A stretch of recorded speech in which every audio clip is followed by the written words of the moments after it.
Bismillahirrahmanirrahim. Assalamualaikum warahmatullahi wabarakatuh. Kami dari kelompok 4 akan menjelaskan materi tentang keanggotaan koperasi. Kami beranggotakan ada 3 orang, ada saya Amin dan 2 anggota lainnya yaitu Farhaura dan Rizka. Langsung saja kita ke pembahasan pertama yaitu ada pengadaan anggota koperasi.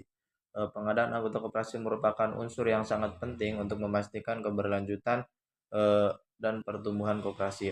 Keanggotaan koperasi ini harus didasarkan pada tujuan atau kepentingan yang sama dalam lingkungan usaha koperasi.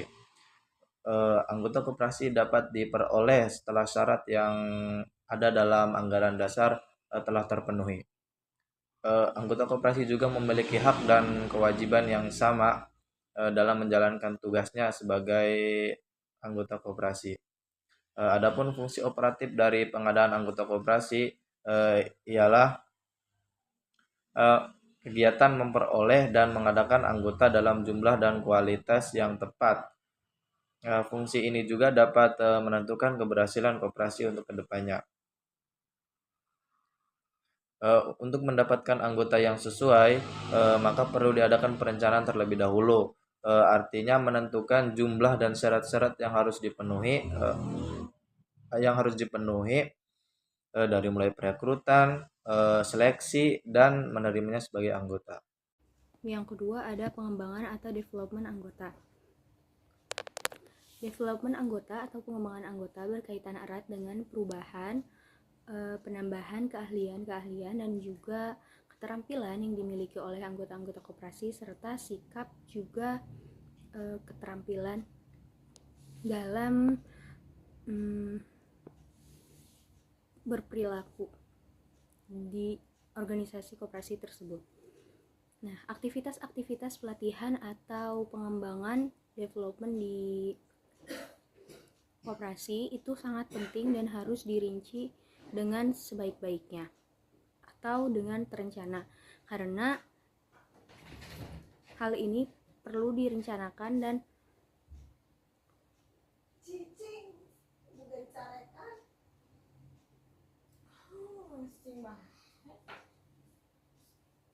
dengan secermat dan teliti mungkin. Nah, hal-hal ini yang bermanfaat bagi anggota-anggota koperasi tersebut.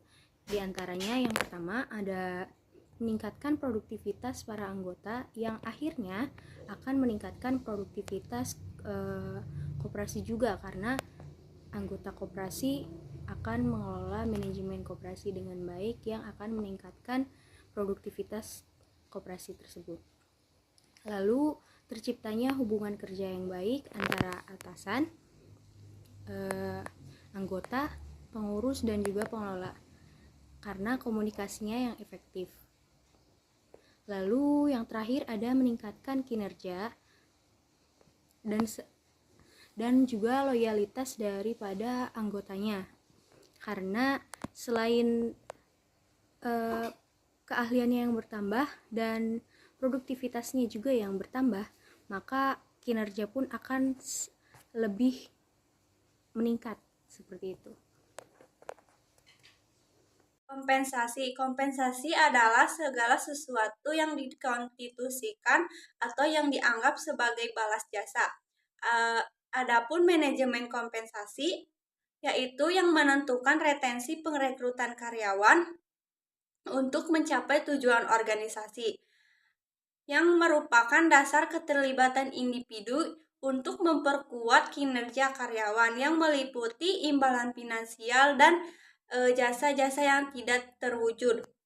Adapun ada 2 tujuan program keanggotaan kompensasi, yaitu yang pertama untuk memikat dan menahan para anggota kompensasi yang potensial, yaitu dengan cara menawarkan kompensasi yang menarik seperti gaji yang kompetitif, tunjangan yang menguntungkan, serta peluang pengembangan karir. Yang kedua ada memotivasi para anggota, yaitu dengan menawarkan insentif yang sesuai seperti bonus kinerja dan pengakuan atas pencapaian mereka. Jadi program kompensasi dapat mendorong para anggota untuk bekerja lebih giat dan efektif.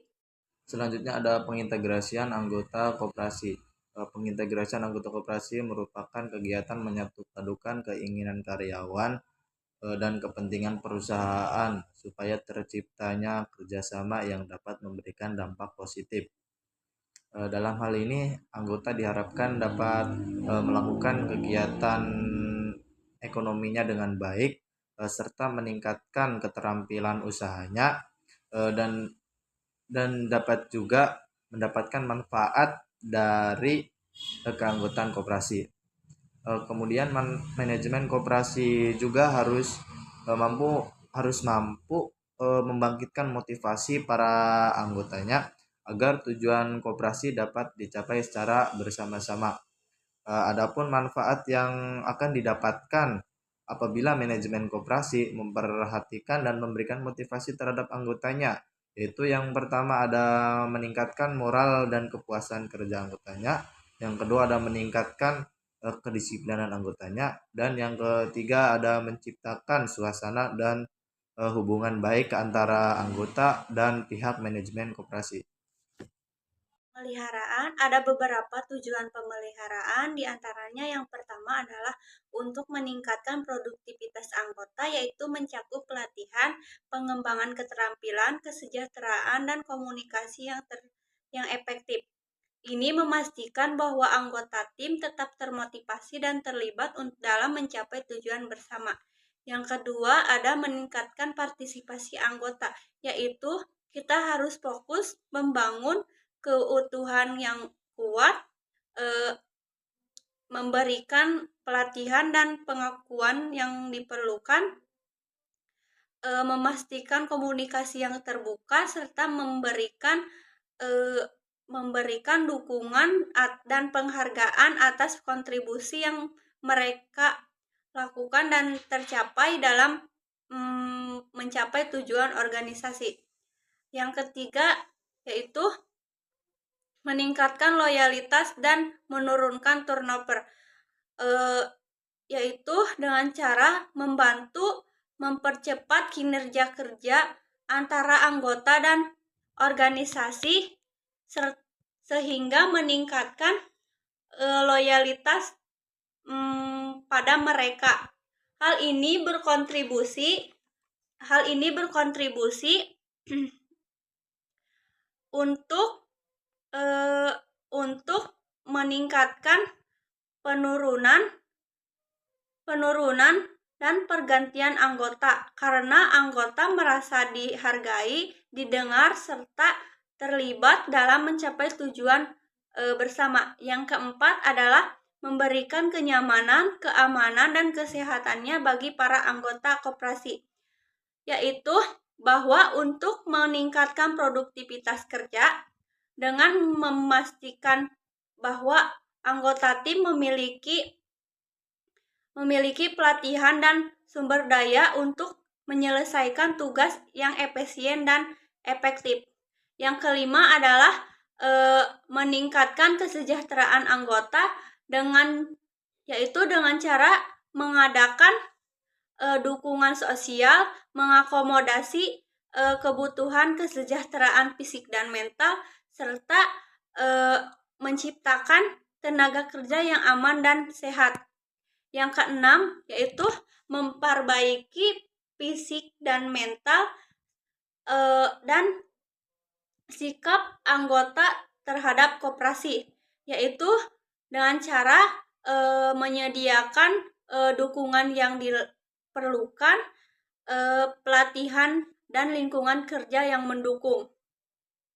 Yang ketujuh yaitu mengurangi konflik serta menciptakan suasana yang harmonis antara anggota, yaitu dengan meliputi atau dicapai melalui komunikasi yang terbuka serta pemecahan masalah yang efektif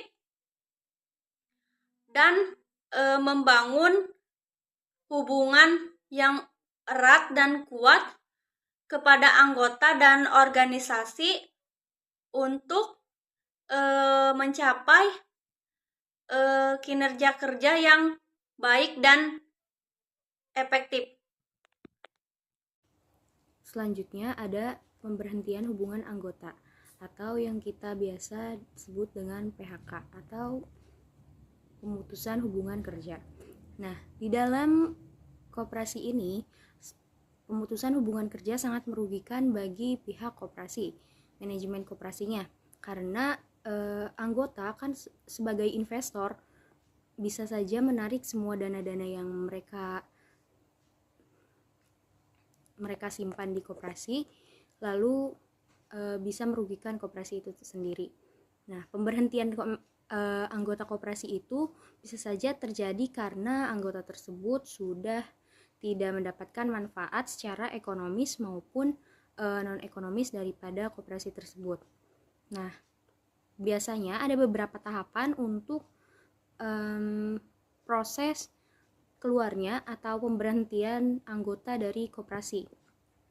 Yang pertama, tahap pertama ada di mana saat kita sebagai anggota koperasi sudah tidak merasakan keuntungan dari aspek ekonomis maupun non-ekonomisnya juga nih.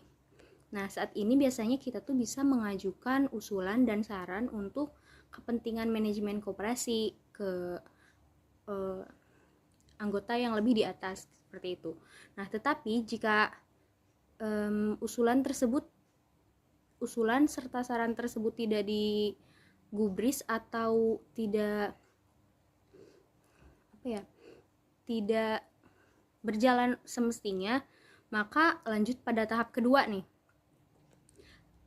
Maka kita itu berhak untuk menyusun kepengurusan yang baru dan melakukan voting.